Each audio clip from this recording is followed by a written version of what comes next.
Mama. Who's this? It's Wayne. Yes, this is Mama, baby. Mama? Huh? I killed Dean. Wayne? Ma'am? Oh, Wayne, you didn't? Yes. Oh, God. Where are you? It's all right. Wayne? It's all right. It's all right. Where are you? I'm out of his warehouse.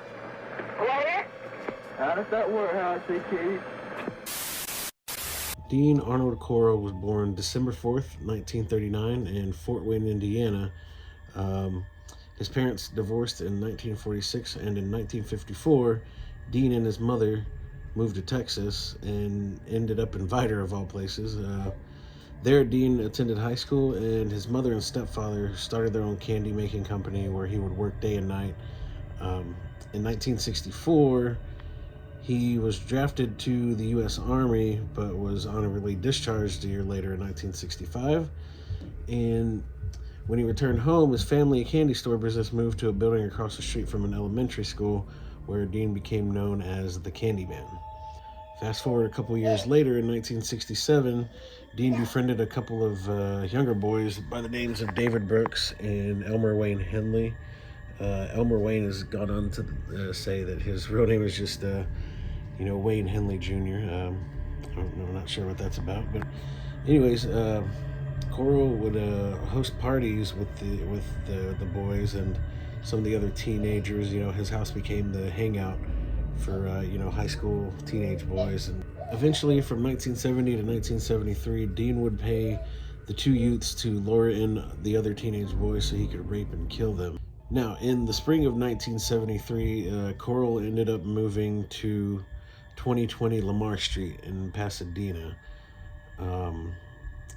David Brooks and his other accomplice, Henley, would later testify that when he lived at this address, that the killings started to become more frequent and increasingly brutal.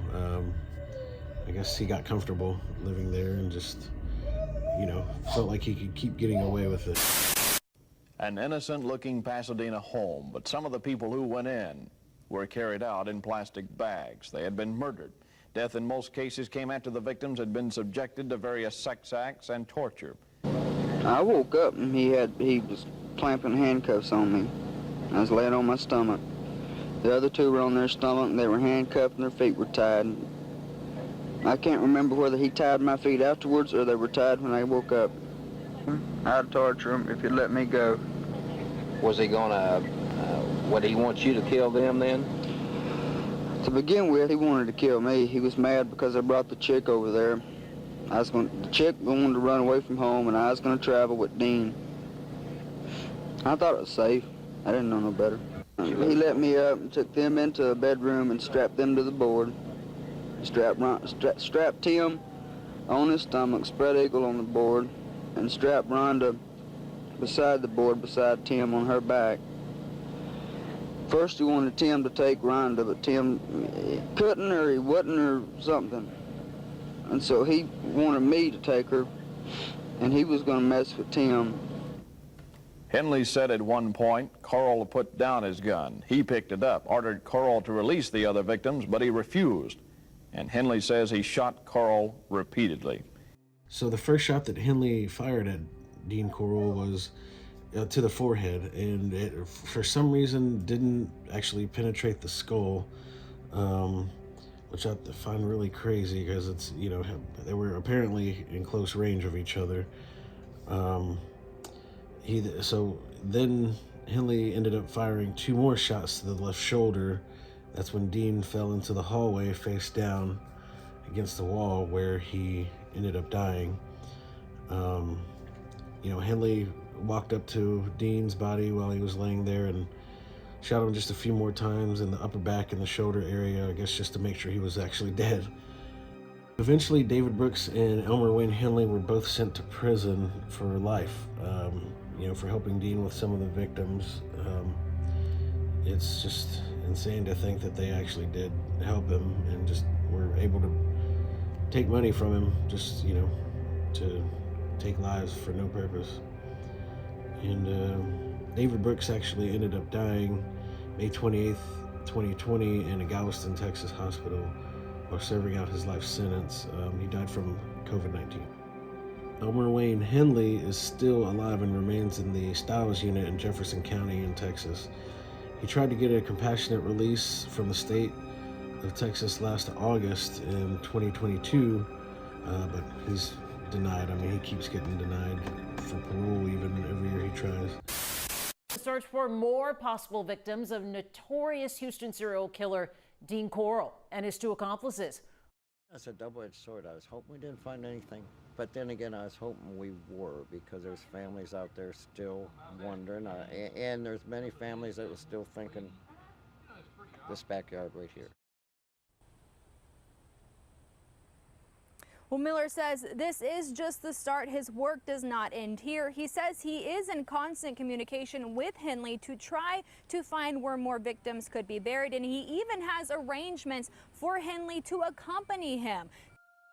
So the boat shed where Dean Corll kept his victims' bodies is located at 4500 Silverbell Street, and it's become a few different things over the years. Of course, it looks different, you know, over the years by people adding stuff around it, but the main structure is still there. I went there recently, and this is what it looks like now. As I was pulling up, the gate was opening, and one of the workers was coming out, and he was telling me he had no idea about any of the Dean Corll murders or anything like that. So I don't know if he was just saying that so I leave, or if he just, you know, the company is maybe trying not to have a, you know, a bad vibe around their company and don't want people going there. I don't know. Either way, on to the gravesite. So his grave here is located in Pasadena, Texas. The address is 8501 Spencer Highway. The name of the cemetery is Grandview Memorial Park. And he's in the devotion section. That's where he's buried. And you know, you just go this way and you'll walk up this little aisle here, and then you'll come to his grave.